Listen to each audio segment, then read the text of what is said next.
প্রিয় শিক্ষার্থী, প্রকৌশল বিশ্ববিদ্যালয়ে প্রশ্ন এবং সলভ ক্লাসে তোমাদেরকে জানাই স্বাগত। আমরা আজকে বুয়েটে আসা 2023-24 সেশনের 3টা প্রশ্ন সলভ করব। ঠিক আছে, শুরু করি। দেখো, প্রথম প্রশ্নটা প্রিলিতে আসছিল, x³ - 1 = 0 সমীকরণের জটিল মূলদ্বয় আলফা এবং বিটা হলে এর মান কত? খেয়াল করে দেখো, এখানে প্রশ্ন করছে x³ - 1 = 0। তাহলে x³ - 1 = 0 মানে x মানে 1 এর ঘনমূল না? তাহলে 1 এর ঘনমূল করতে বলছে। 1 এর ঘনমূল তো 3টা আমরা জানি, একটা 1, একটা ওমেগা, এটা কি ওমেগা স্কয়ার। তো 1 এর ঘনমূল কয়টা? 3টা। বাস্তব কয়টা? একটা। জটিল কয়টা? 2টা। এই জটিল ঘনমূল দুইটাকে আলফা এবং বিটা দ্বারা প্রকাশ করছে। তার মানে আলফা ইকুয়াল যদি ওমেগা হয় তাহলে বিটা হবে ওমেগা স্কয়ার। তাহলে এবং এটার মধ্যে আমরা পরে যদি আলফার পরিবর্তে ওমেগা আর বিটার পরিবর্তে ওমেগা স্কয়ার বসাই দিলে আমার হয়ে যাবে। তাহলে আমরা শুরু করি। খেয়াল করো, তাহলে যে সমীকরণটা দেওয়া আছে, দেন প্রদত্ত সমীকরণটা দেওয়া আছে x³ - 1 = কত? 0। তাহলে বা x³ = 1 = 0, x³ - 1 = 0, তার মানে x³ = 1। তাহলে x³ = 1 হলে x = কত? √1, মানে 1 এর ঘনমূল বাই করব। তাহলে বা যেহেতু এটা প্রিলিতে আসছে সেহেতু আমরা আর 1 এর ঘনমূল ভাই করে দেখাবো না। 1 ওমেগা ওমেগা স্কয়ার হয়, আমরা ডিরেক্ট লিখে ফেলাইলাম। তো 1 এর ঘনমূল হলো 1 ওমেগা ওমেগা স্কয়ার। তাহলে এই দুইটা জটিল, এই দুইটা কি জটিল? তারা বলে দিছে এই জটিল ঘনমূলগুলোকে কি দ্বারা প্রকাশ করছে? একটা আলফা আর একটা বিটা দিয়া। তাহলে তারা বলে দিছে, অর্থাৎ তারা কি বলছে, x³ - 1 = 0 সমীকরণের মূলদ্বয় আলফা এবং বিটা হলে আমরা বলতে পারি আলফা = 1 ওমেগা। তাহলে এই সমীকরণের দুইটা জটিল মূল, একটা ওমেগা, একটা ওমেগা স্কয়ার। তারা বলে দিছে প্রশ্নের মধ্যে জটিল ঘনমূল দুইটাকে আলফা এবং বিটা দ্বারা প্রকাশ করছে। তার মানে x³ - 1 = 0 সমীকরণের মূলদ্বয় আলফা এবং বিটা হলে তাহলে আলফা = কত? ওমেগা, এবং বিটা = ওমেগা স্কয়ার। আমরা ধরে নিলাম আলফা = ওমেগা ধরলাম আর বিটা = ওমেগা স্কয়ার ধরলাম। আমাদের যে রাশিটার মান বাই করতে বলছে, তো আমরা ওইটাতে এসে পড়ি পাতার উল্টায়। খেয়াল করে দেখো, আমাদের মান বাই করতে বলছে 1/α + 1/β এর পরম মান।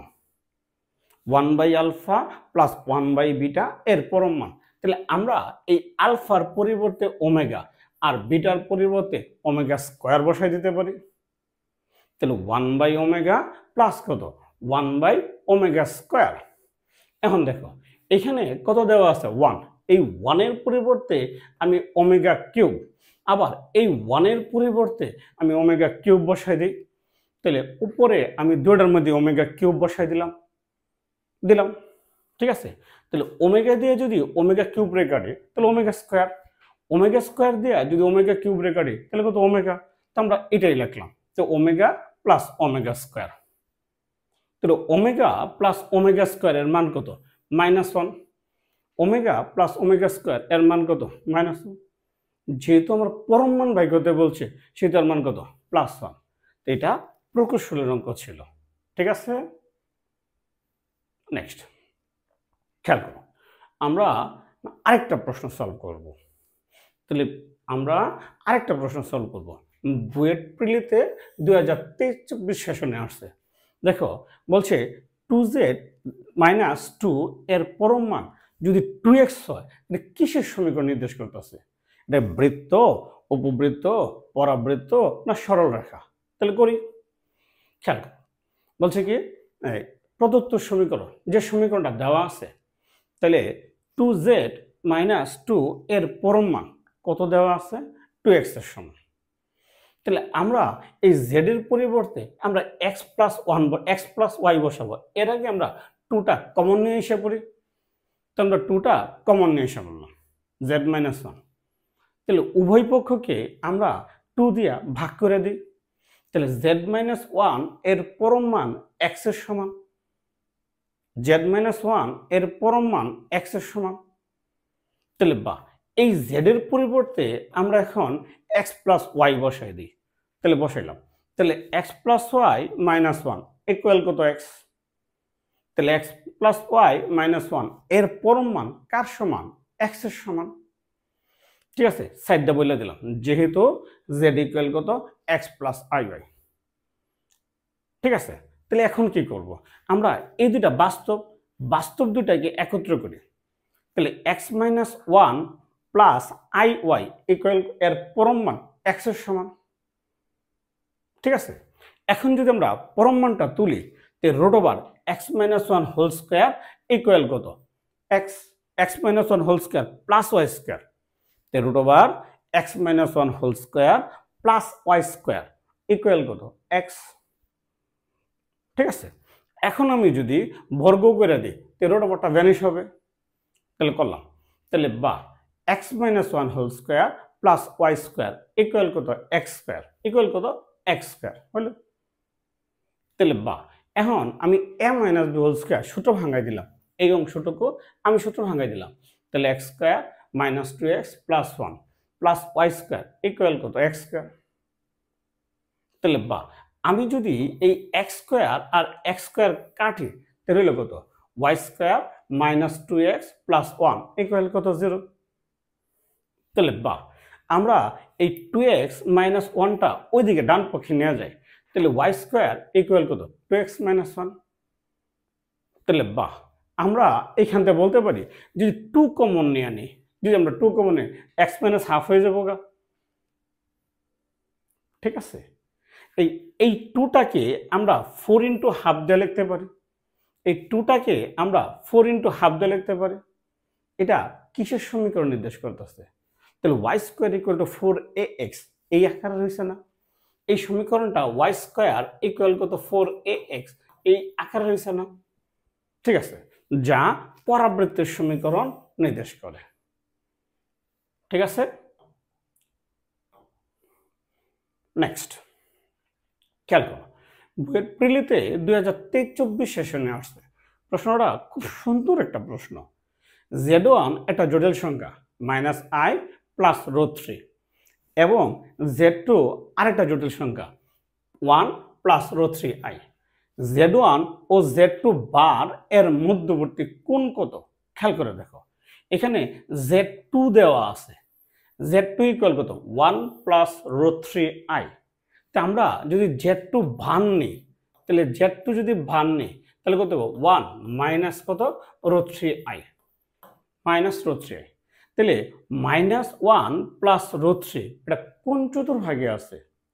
চতুর্থ চতুর্ভাগে। আবার one minus root three i এটা কোন চতুর্ভাগে আছে? চতুর্থ চতুর্ভাগে। এই দুইটার মধ্যবর্তী কোণ নির্ণয় করতে বলছে। তাহলে আমরা minus I plus root three এর প্রতিরূপী বিন্দু নিব, আবার one minus root three I এর প্রতিরূপী বিন্দু নিব, নিয়ে আমরা ইউতে বসাইলাম। ঠিক আছে, জটিল সংখ্যাটি বসাই, তো আমরা করি। খেয়াল করো, বলছে দেওয়া আছে প্রথম জটিল সংখ্যাটা কি দেওয়া আছে? Z1 ইকুয়াল কত minus I plus root three এবং Z2 ইকুয়াল কত 1 plus root three I. Z2 চাইছে না, Z2 বার চাইছে। তাহলে এর যদি আমরা অনুবন্ধী জটিল সংখ্যাটা নেই তাহলে কাল্পনিক অংশের চিহ্নের পরিবর্তন ঘটবে। কাল্পনিক অংশের চিহ্নের পরিবর্তন ঘটলো। এখন যদি আমরা চিত্রটা আঁকি, ধরো এটা বাস্তব অক্ষ আর এটা কাল্পনিক অক্ষ। বাস্তব অক্ষটাকে প্রকাশ করলাম আমরা এক্স ও এক্স ড্যাশ দ্বারা, আর কাল্পনিক অক্ষটাকে প্রকাশ করলাম আমরা ওয়াই ও ওয়াই ড্যাশ দ্বারা।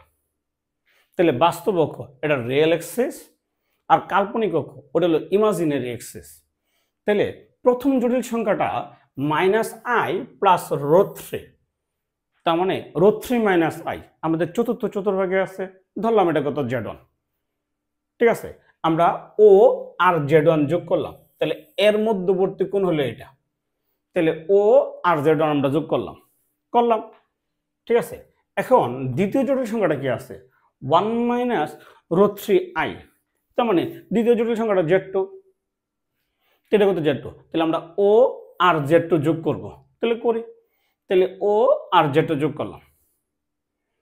ঠিক আছে, তার মানে এই প্রথম জটিল সংখ্যাটার মধ্যবর্তী কোণ হলো এটা, যদি এটা থিটা 1 হয়, ধরো এটা যদি থিটা 1 হয়, আর দ্বিতীয় জটিল সংখ্যাটার মধ্যবর্তী কোণ যদি থিটা 2 হয়, তাহলে থিটা 2 থেকে থিটা 1 বিয়োগ করলে হবে। ঠিক আছে, তাহলে আমরা প্রথম জটিল সংখ্যাটা z1 এর আর্গুমেন্টটা বাই করি। তাহলে প্রথম জটিল সংখ্যা z1 এর আর্গুমেন্ট, জটিল সংখ্যাটা কোন চতুর্ভাগে আছে? চতুর্থ চতুর্ভাগে আছে। চতুর্থ চতুর্ভাগে আর্গুমেন্টের সূত্রটা কি? Minus tan inverse Y by x. তাহলে minus tan inverse Y by x. এই অঙ্কে এক্স এর মান কত? √3, আর ওয়াই এর মান কত? -1। তাহলে minus tan inverse Y by x.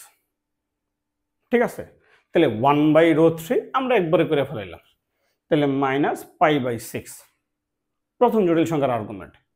এখন আমরা আসি দ্বিতীয় জটিল সংখ্যার এই আর্গুমেন্ট z2 এর আর্গুমেন্ট, এটার আর্গুমেন্ট বাই করি। তাহলে করি, তো বলছে z2 ভার এর আর্গুমেন্ট, এটা কোন চতুর্ভাগে আছে? এটাও তো দ্বিতীয় চতুর্ভাগে।